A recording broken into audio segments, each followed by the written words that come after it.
No, always anticipate everything. For real. So. Like, quote of the day: anticipate everything. Yeah. Yeah. Like especially when you. Sauti Sol, maze. Is it end of an era or beginning of a new one? Because like they were such a huge part of our collective psyche and our childhoods, maze. Yeah. But I can say it's both. Both. It's not as Sauti Sol as we used to know them. But also it's and then now it's Sauti Sol. Sauti Sol. Right now it's Sauti Sol as they want to be. Okay. Like everyone is doing their own personal projects, nini. And then where Sauti Sol is right now, I think that they've done like most of the best things they could and they did it good. Yeah, they did it.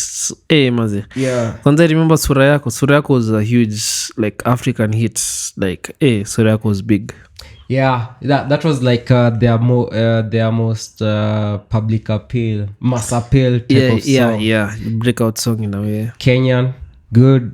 Like kila kitu yenye watu wase wenye usema Kenya kuna muziki. Kenya usema Buda hii beat mmekopi sijui Jamaica, sijui mmekopi Nigeria, South Africa, but on that Sauti Sol gave us production wise, they did good thing, like songwriting, beat, even like the video. The video was top notch. The drone shots kila kitu. I don't forget like the techniques, the basis your video. The storyline, it's original from Kenya.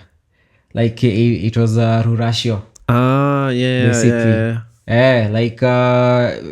Like vitu tunaonanga like when you're going to take your wife mbele ya kamati. Mbele ya kamati, so we put them inside lessons and then we tell you now choose your wife. Ni mgani? They are like nini wanakuwa like 4 or 5. 5 chiles there. 5 chiles and then no kikosa mbuzi extra one. Mari nongezeka. Tunasema huyu ajue msichana wetu bana, aongeze mbuzi. Sure. Anyway man, that's Saviour here in the building.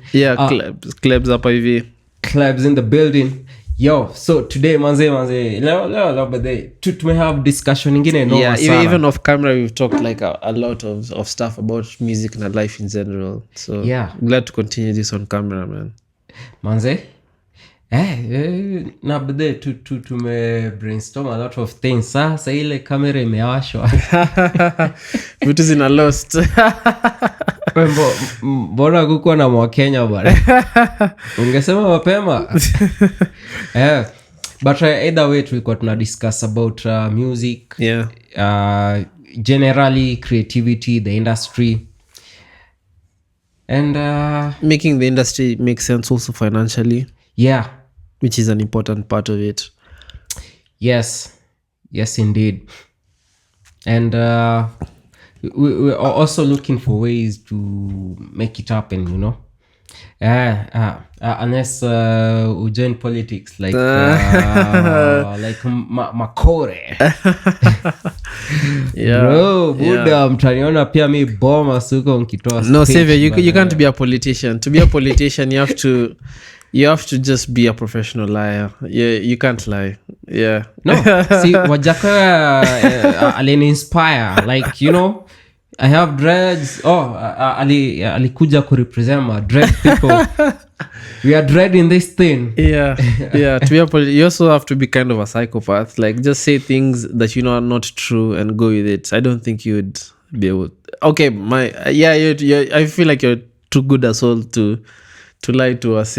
No, I will create parts of making sure 80% even of the body language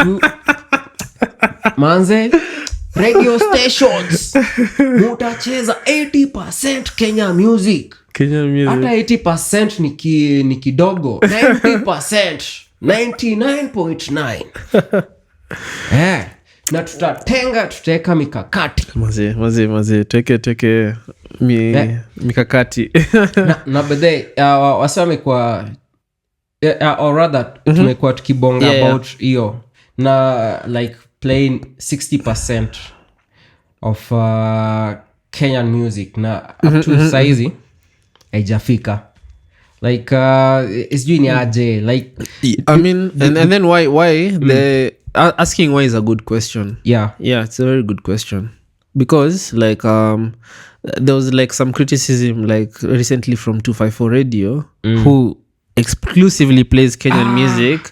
They're like tweeting to Kenyan artists like, you guys are hitting on us so much, we're calling you guys for interviews but you're like not coming, and literally we're the station that plays you guys all day every day. And just a minute ateka hapo like apologies ina shida tumezo usanii but yeah man, why is that? Why are we not like acknowledging the platforms we have as Kenyans, made by Kenyans, in terms of like the platforms that promote Kenyan stuff? And we're like, it's an interesting question because umeleta hivyo because I saw someone who shared that nini and I shared it on my FB and I was saying I can't remember what I was saying, but it was along those lines. Like you these are like our biggest supporters, but I was actually reviewing actually it was Nairobi Gossip who posted it, and then I went to the comment section and most of the people, or not most, some people, and this has been there, they were just like what Kenyan music which one do Kenya like muziki gani Kenya kuna muziki kweli ai aje so like people are already dismissive about Kenyan music.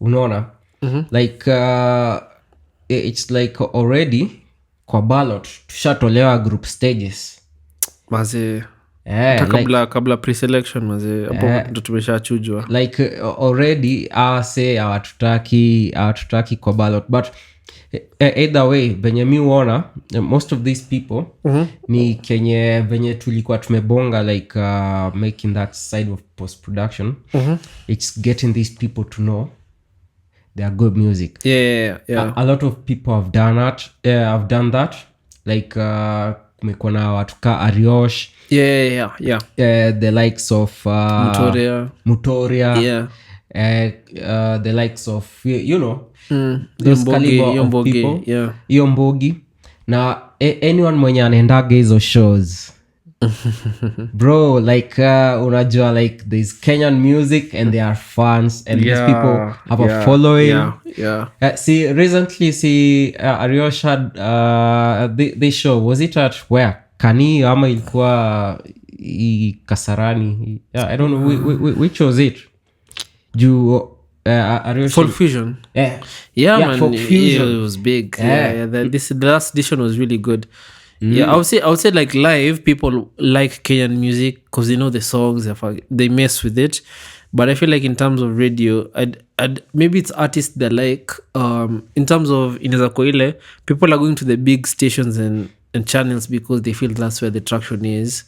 But we should also go where hata kama traction is not as much and build it up from there. Because I know people are going to like the big stations because they know if they put their song there they'll get more plays, but also go to like the audience, to the places where your audience is there, and they'll interact with you more genuinely in terms of numbers, na unapata very much concrete feedback on you. Because like I know 1,000 people online is not a lot, but 1,000 people in a location in a show, one place, bro, that's a lot. That can shut down a lot of venues. So you remember when like was it Kinoti and Ethan, when he was called Ethan, like they just put a free show and Sarit had to shut it down because like Galdem wali pull out So Kenyan music is loved. But then now that you put it like station and nini live. Yeah, that's that duality. So at least hapa tuko na monotony. All these people who they are played on radio stations, they cannot be here. Yeah.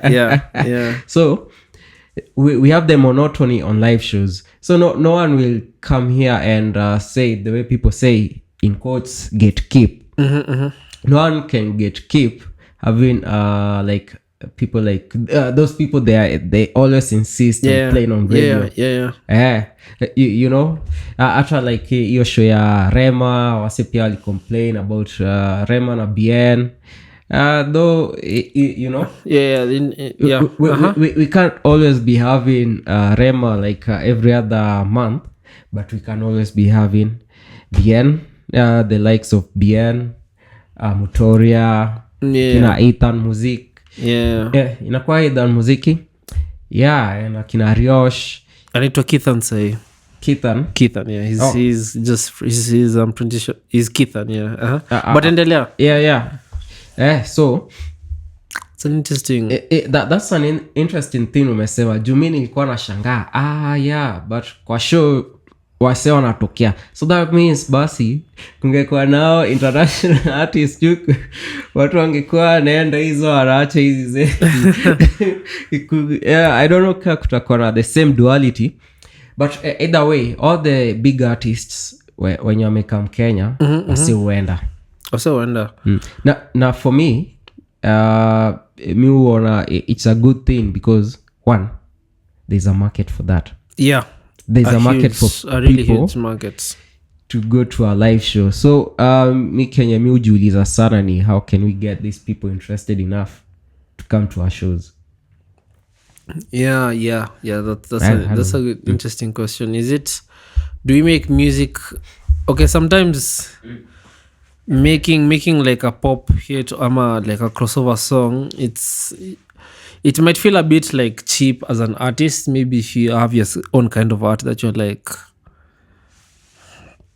as an artist uko like maybe art yangu iko design flani na nikifanya hii ngoma I'm not being true to myself, but I would like, it's a comment to myself and us as whatever collective we are within the underground to maybe we need that tabloid story or that pop hit to just get our names in people's mouths in a way, because as you know wanasemanga no publicity is bad publicity in a way, because people if people are talking about you may affect emotionally. Like whether we hate Kasmul or not, like we are thinking about him and his actions. So I think we might need to do some stuff to get into the mainstream, not to live there, but to get people's attention enough to draw them to what we're doing. And we don't need to do that too much, because even a few numbers in terms of that, on a side one is just a stage. So we can definitely use that approach. Because there are also different approaches to this. Also but then when you unasema keep the people's eyes on artists in the mainstream part, wasanii udu hivo and that's so unakutaga like msiana announce like we are breaking up sijui na nani ama kuna kuwa na scandal ya accusation just some weird beefs, afu next week ama after 2 weeks bang album like a single like what's one I'll make albums you know singles mostly. Just some controversial statement on art and everything. No not on art, but on the person to draw like an emotional reaction, like you won't believe number 3 you won't believe number 3 Clebz was spotted at Blankets and Wine today. With who? With someone in a compromising position. You won't believe number 3. Click here. So wasi umeona I've seen that element of it. That's also an aspect for it, because also each industry inafanya the same thing, but so issue ni for us tunaona that's the only thing hiko like sijaona mtu akido a lot of stuff. I guess because pia like most I guess also pia inakuja to the marketing agencies for artists. Because if unakutaka like this worked, why not do it again, even for another artists and other the same blueprint. Same blueprint, and it could be lazy on that part, but it works. If it's not broken. And that's why for me sometimes me nataka kuongelea industry generally, we need everyone participating in it, because the way like utasema marketing, hata ka hii yako iliwork hii time, tuna try to improve on that, something bigger, unaona. And reason also pia like the other industries also dominate us. One, ama like uonaje, because for us ndo artist askike, inafaa kukuwe na hizo you won't believe number 3. Of course hata wasanii wenye uchezwa here in Kenya in these radio stations pia hao wanakuwaga na zao, but and also regardless of the level they are, especially even at the top, they still have to go through all the whole circus. Even Kanye, hata mseka Kanye, he or somebody who you wouldn't expect, somebody worth millions of dollars, just does something crazy so that people is like, I'm dropping an album next week. That's why I started this weird beef or whatever. Or rather anakuwa vocal about so I don't think I feel like we should not be ashamed of doing that, or just like putting ourselves out there marketing wise, regardless of how we do it, as long as it's not too crazy or not too like distasteful or offensive to someone, but like acha tujimarket. Because okay, this is a question as an art, okay, within the industry there's two sides to it. There's the recorded version and then there's the live version, and also there's the duality of earning money through both. But if you're being honest, the majority of the money is in the live aspect of shows and promos. So we need to grow that side, especially for artists, and get better at it. And nanyu kweli, and that's why I guess most artists and even bands for me but they wanna target live, and they don't even have to have their own original stuff. They can do covers for forever bana, you know. So inaitwaje, live shows iko na do. But enough to understand also the role of it in the industry.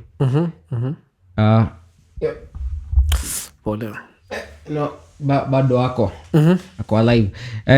So inafaa to understand the market is like any other market. There are fast moving goods, slow moving goods.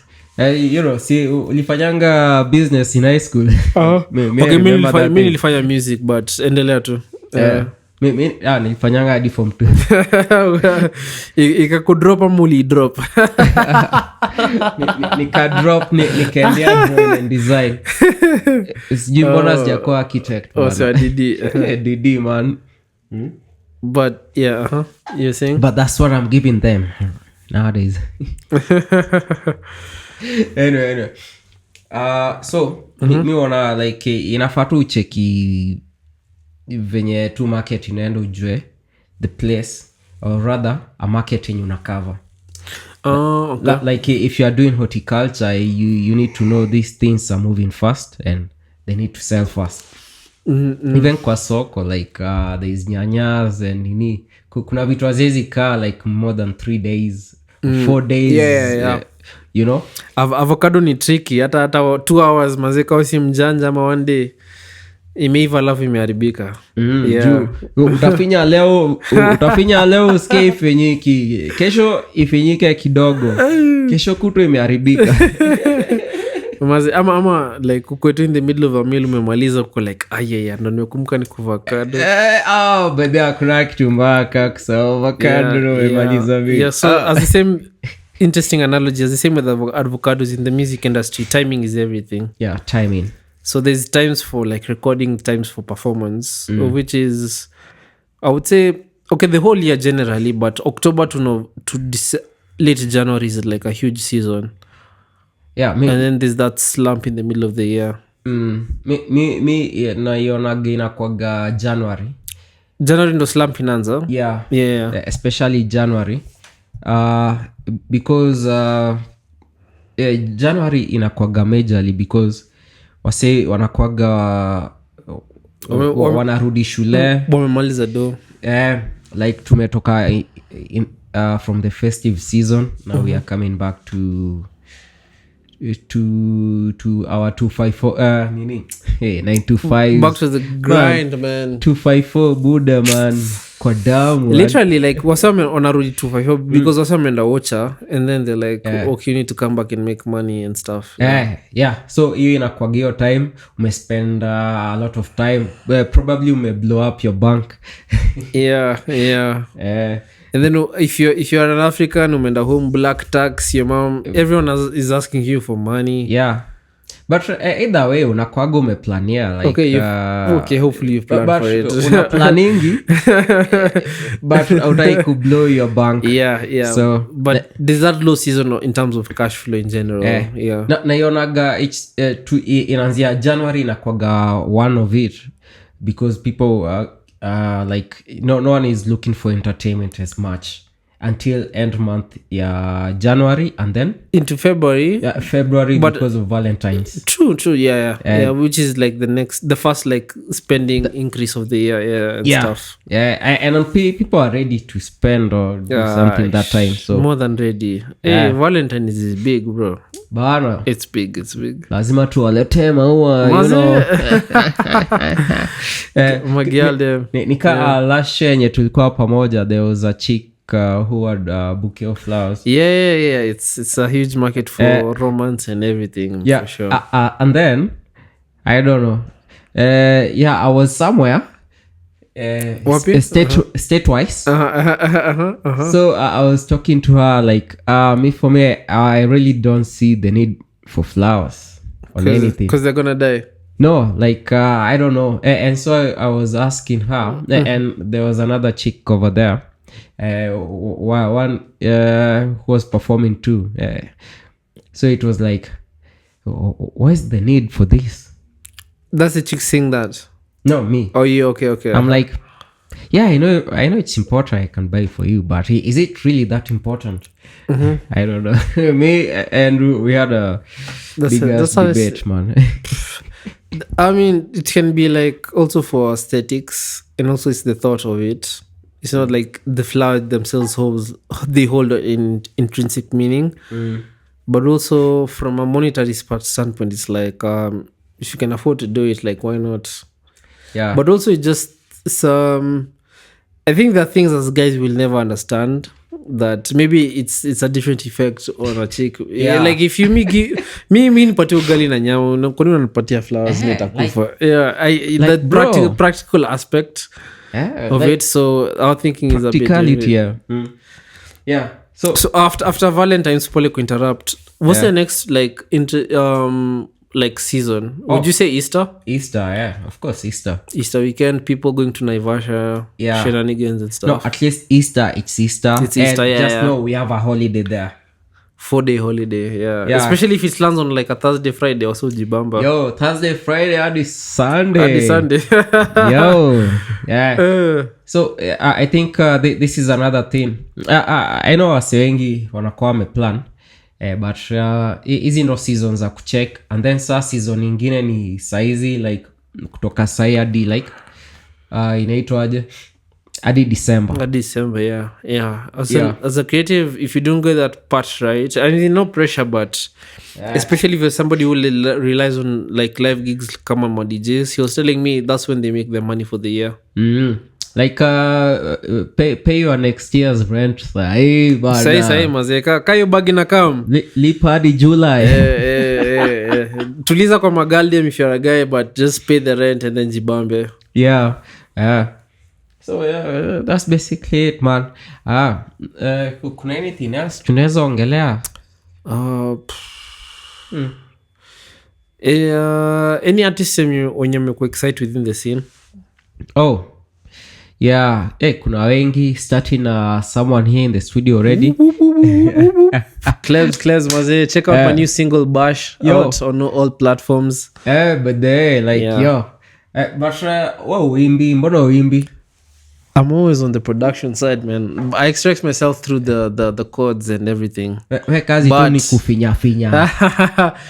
Kazi ni kufinya. Vile tunafinya kwa Ruto, tunafinya kwa finya, inject. I have some unreleased music though that I've sung on. So I have an EP that I'm finishing. So that's exciting.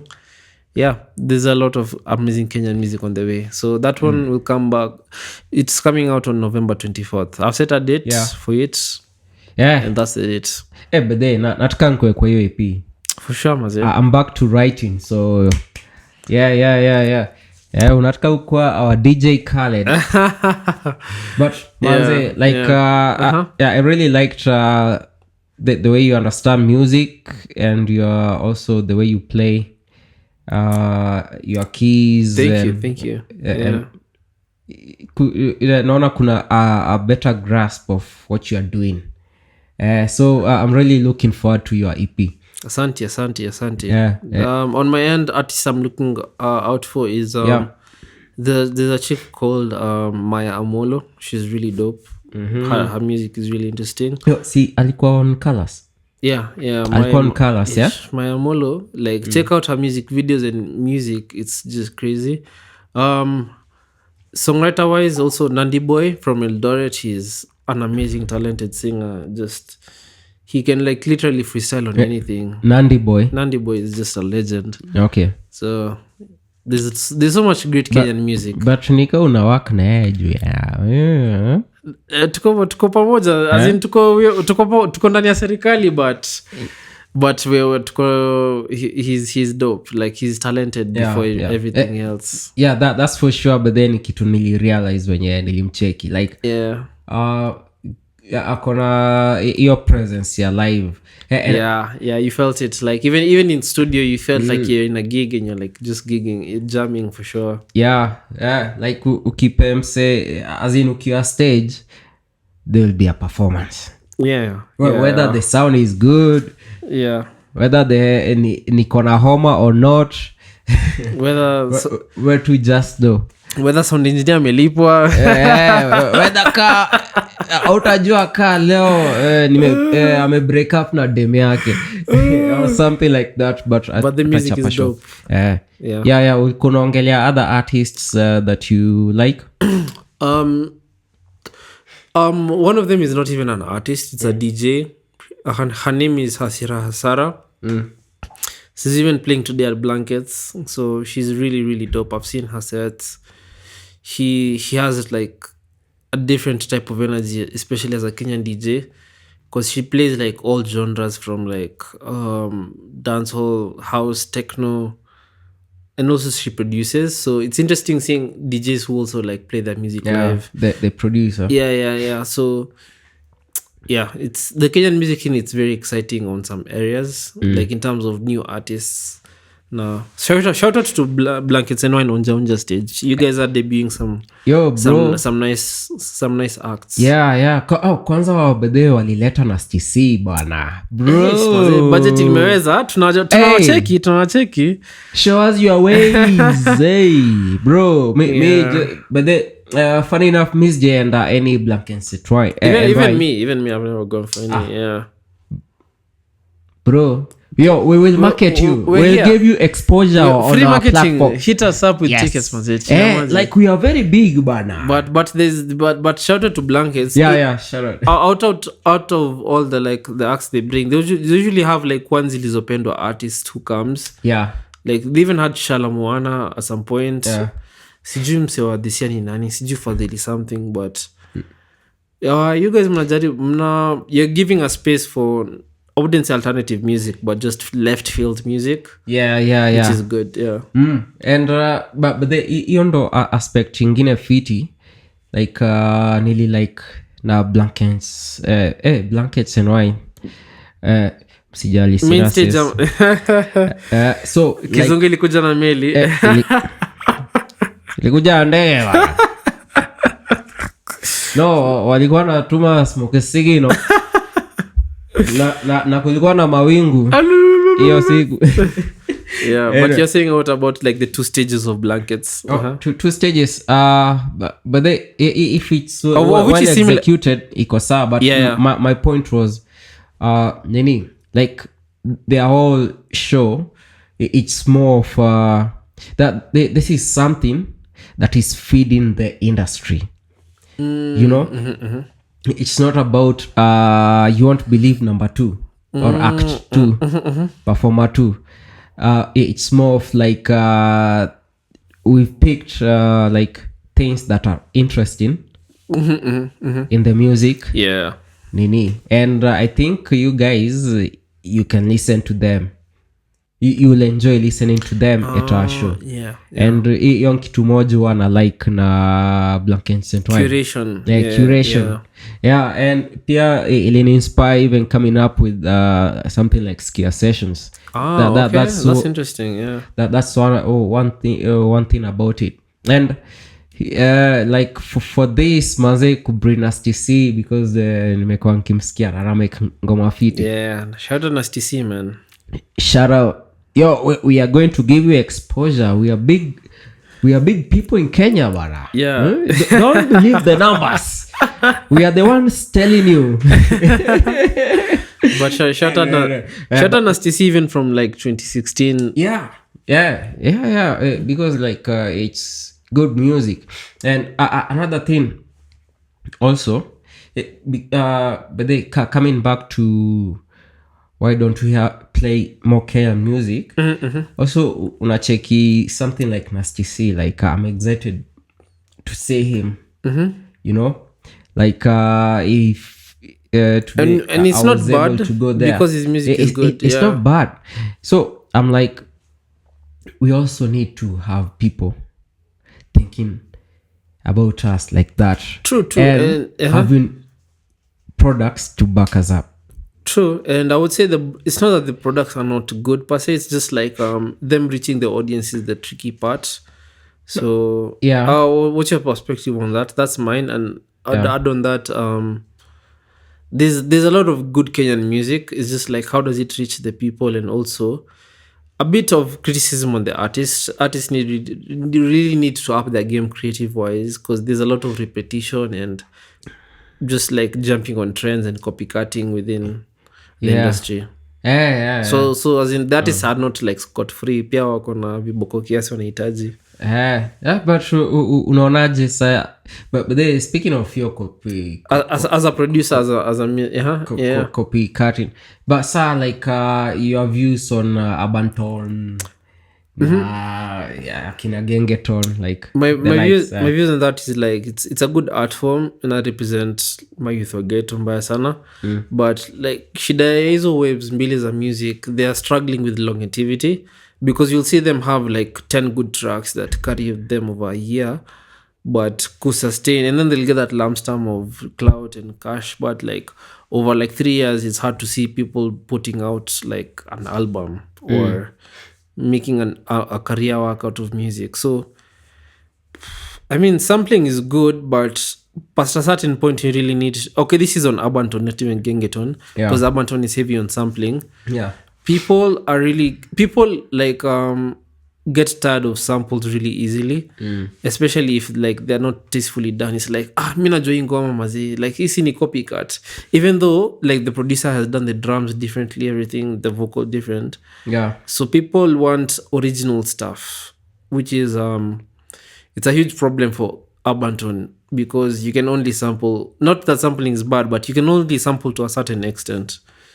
So but hip-hop was built on sampling, so we can't accuse them that. I mean, it's on that, but I guess the thing is, do it tastefully. Oh Don't like just like rip off, and then people can not tell the difference between the first and second. Yeah, of course.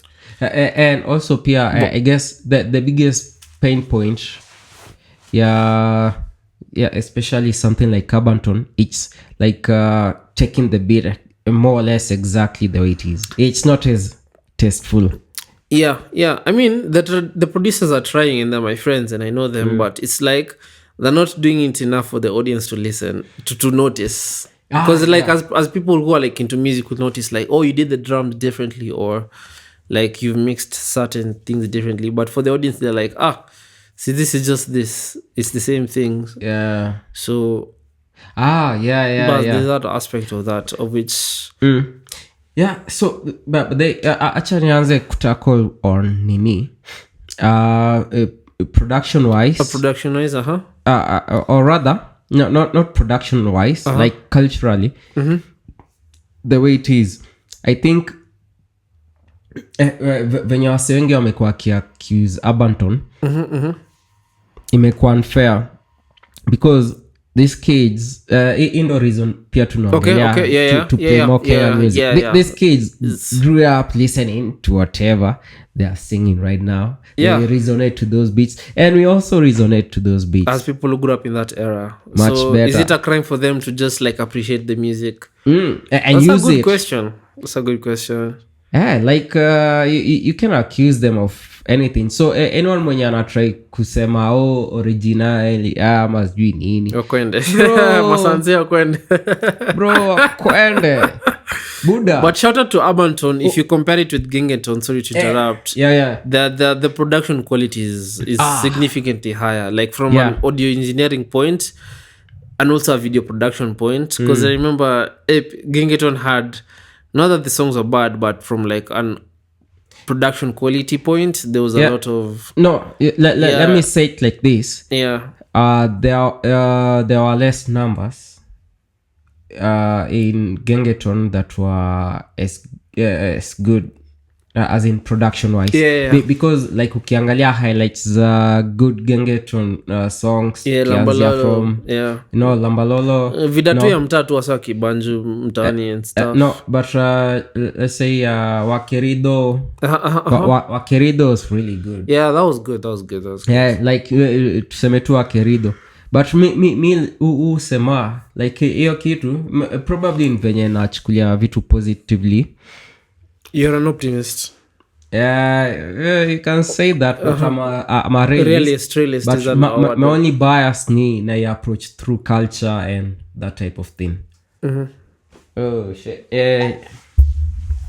Tufanye 5 more minutes. Huyu kumbe alizima kitambo sana. Hata nimekuwa nikiangalia kamera for nothing. But audio may capture, so that's how in a sense.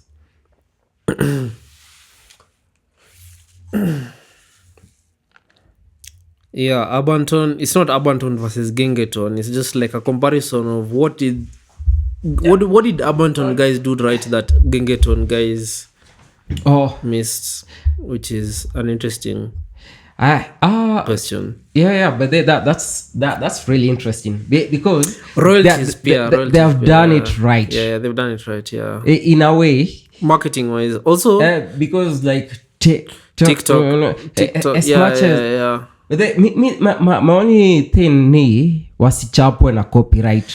Actually, ile sana. I hope wamesort hiyo behind the scenes, manze. I hope manze wamesort hiyo story. I mean, obviously it goes from a track to track basis, but nasikia like in terms of soundcraft na Clebz, they got like a conversation, they agreed, and even like Clebz was so impressed that he even opened their whole catalog for you guys to like sample and Yeah, so it's been that have no positive idea, relationship. Yeah. So that happened. Bro. Yeah, what's to make moves. BTR Clemo. Nice work, Clemo, man. Because for me, I grew up also listening to Clemo. Yeah, Clemo is my childhood for sure. Kina Jimwat, Caliph, like TikTok, I can resonate with that bit more, and I know if I make something like TikToker, which will be more or less good. Let's say something good that people can relate with. Yeah. I'm saying you at a skiza. People my age or your age or within our age range, what a skiza, what appreciate, what I recognize faster. So like manze kaka, but then tena ni dig deep into that, yeah. And then see like Kinyali Sema, because like but it's that's not biggie. It's a good move. It's a good move, man. It's not biggie. If I sample it, I give you a cut, Buddha. Hey, we make another TikToker. We take over Africa again, bana. Yeah. And also, make Kenya great. Expose like a younger audience, because like seeing it Gen Z, but like this generation after CC, where they don't know those old Kapuka hits. Yeah. And Genge hits. So also it's the like maybe what I discover your era music through such samples. Hopefully niambie watu wangejuaje TikTok imesample bidii yangu. Imagine. Unaona, but sometimes wase uchukulia saa hiyo wanasema wana play down on originality like of the song. But unakuta they created something new from that. Alafu ilikuwa amazing. Nilionaga nani akiperform hiyo TikTok. I don't know ilikuwa show gani. Blankets. Yeah, I guess ilikuwa Blankets. With the band, with the band. Yeah. You remember they did Victoria. That was a dope stuff. Yeah. Bro, oh man, I'm here for this, bana. Yeah. So the Kenyan industry is sounding kind of interesting. Nisisi tuko tu like grad on the business side as artists for sure. Yeah. But I've realized like shows that have two stages are really, it's a very interesting vibe. Also to keep as we reflect on Metropolis, which is a show we both share interest in, that aspect of two stages, giving people the aspect of like just two sides of artistry, both live and DJing. Yeah, what's your opinion on that kind of setup? And how has it proven in the past few editions? But if you guys don't know, Metropolis, biggest gig out here. Yeah, man. Like we organize a show called Metropolis, and kaka like we follow unaonaga nikishare, and it's all about a collective of artists and if DJs. You don't know now, you know. And Metropolis. So Metropolis, man. Artists, DJs coming together, and also kuna a new way of doing music, which is using analog modular synthesis. Analog which is analog way of using electronic modular systems and synthesizers and all that. So also it's something pia to explore. But tukikama hapa hivi Keke and Melan, I think na ni kitu moja as artists huwa tunasahau kidogo, it's good marketing. Or rather good marketing, which means the right one, which means the effective one. You know, so that's one thing. And also Metropolis pia, like when I've been reading books like so for me, when I'm presenting a show, I'm presenting it as a product. So sometimes when you're presenting a new man's product, a scholar in it. I try to read books because why not? Big brain. Like why not? But they look, if I want to sort something like this, like where will I get the knowledge? They're not in the info. You learn it faster that way. But when you package unaona ka like the modular, the live electronic modular synths, unakuta it's something new. It's like introducing a totally new product in the market. I've never seen it. I've never gone to a show like that. But I want to charge people to come to it. That's why I'm like, can I even pay for this thing? So that's an interesting thing, because like some people say, especially in the artist circle, that the audience does not know what it wants, because somebody does not know what like modular, like live analog production is, but if they go to the show, they like it. So how do we convince people to try something like that they've not tried before, even though they like it? So that's also an interesting way of it's a question like how do you get people there also?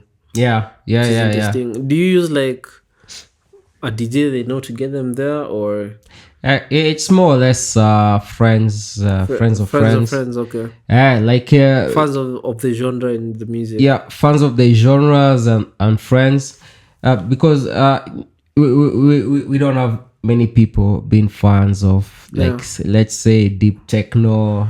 I would say they're there, but it's just like okay. So manze, sound imeleta issue, so tutakuwa tunamalizia vile tunamalizia. But yeah, the sound is back, but tulimaliza on like on a high tulikuwa tumefika like a bit of a climax of the conversation, which came back to in the context of the show that we said we have, Metropolis. How do you get more people there, and how do you get you people to come, the people who are watching this podcast interview? But not necessarily this podcast. Okay, just in general. In general, like how do you get people to, the people who like your music, to your place to be able to commune? Yeah. It's a tough thing to do, but also spend money. If I'm being honest, like we need you guys to support the artistry that we're doing. Yeah. So what's your take on that before I give my thoughts? Mine. Sasa interview ni yako ama ni yangu? Okay, ni back and forth, but like no, just messing up with you. But for me, my general take inakuwaga inaitwa aje, like especially can you umesema about support. Is support whatever you like, whatever resonates with you. Like you as someone who likes music, or even who goes out there for music, support something that you like. Mi hivyo tu ndo naweza sema. But in terms of kuleta watu wenyewe, it's no different than any other company. Like do your thing bana, go enda kwa ground hadi hoka buda anaelewa hii kitu bana. Close mouths don't get paid on this boulevard. Don't be afraid of being annoying while marketing your stuff, because it's like part of the process for sure. And it's necessary. So wasanii msiogope kumake hizo TikToks. We need get that tripod maze. Ni all kuna niambia like nowadays artist amechange akakuwa content creator. Kila mtu anatembea na tripod huko nje. Sote tuko tao Sunday tuna na ring light. Go, hi guys, welcome to my YouTube channel. But that's some artists may see it as cringe, but I feel like it's a necessary part of artistry, getting people to your stage, and then whatever you have artists expressing there, what I'm missing from there,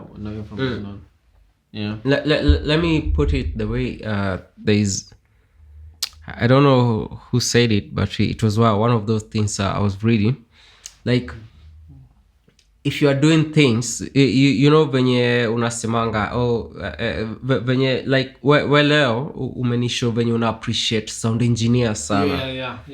Spoken work is done, you know. when ni juu umewak now but before that ulikuwa unaona mse tu ni kudunga tu cable like, fanya feda hivi knobs hivi anazitano twisting yeah, just pushing buttons alafu naitisha pesa mingi but for you umeweza appreciate sana but sa like kuna msee mwenye alikuwa akisema you know that thing that is something that unique thing especially about you you have to put it out there and let people know how you do it and how uniquely you do it and why it's important that you do it. It's actually an obligation for you to make sure that happens. Like it's an obligation for you to market and make sure people know what you're doing. Just like I agree with that. Just give hizo important aspects about what you do, why you do what you do and why it works for you and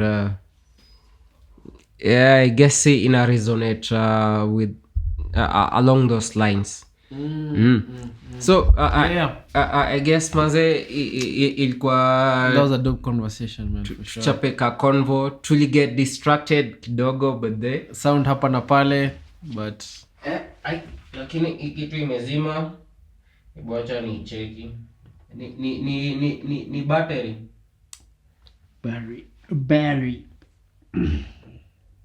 hata si battery niko na hata ilikuwa space niko na everready kwa bag. Unahitaji everready? No. Ile battery bas umekumbuka everready ni gone. Ilikuwa na kama miezi kwa remote back in the day. No I'm speaking about ile advert ya Chloride Exile like like say like omba boss wake hiyo battery alafu by the time I get ni muze but anyway so back to marketing for artists. I digress. Actually we are concluding. I think tutaendelea another time about this thing but kuna a lot we be talked about even within that one topic but there's so much to be talked about for sure. There's a lot from whatever you're doing music wise. Show wise and also like we're giving people a touch of our individualism, why we do what we do and why it is important to us and why it could be important to you behind the artist. To you, I mean you the fan, you the listener, you fellow human. Because we are reaching out to fellow humans, not animals or aliens. Unless I don't mind. They can take me to Mars and whatever. And piga around and probably take some new but it's been a good conversation, man. Man. Two more of this. Stay safe and I hope manze as we figure it out. And go to Kenyan artist shows tafadhali. Wagwan. It is awful. Peace out. So peace out manze. Hii kamera imepotea. Anyway, what an ending. What an ending, but just one more time, this is That's Saviour in the building. And I'm Clebz. Chilling out with the one and only Clebz, msanii proper baby. Clebz pianist. Budo sikose kuambia watu wewe ni pianist mnoma. But I actually play piano. Wagwan. I hope manze I'm looking to have more of this on Skia sessions and I hope you guys manze mtabambika nayo. So cheers everyone and see you on the next one. Kwa irini Skia. Bro.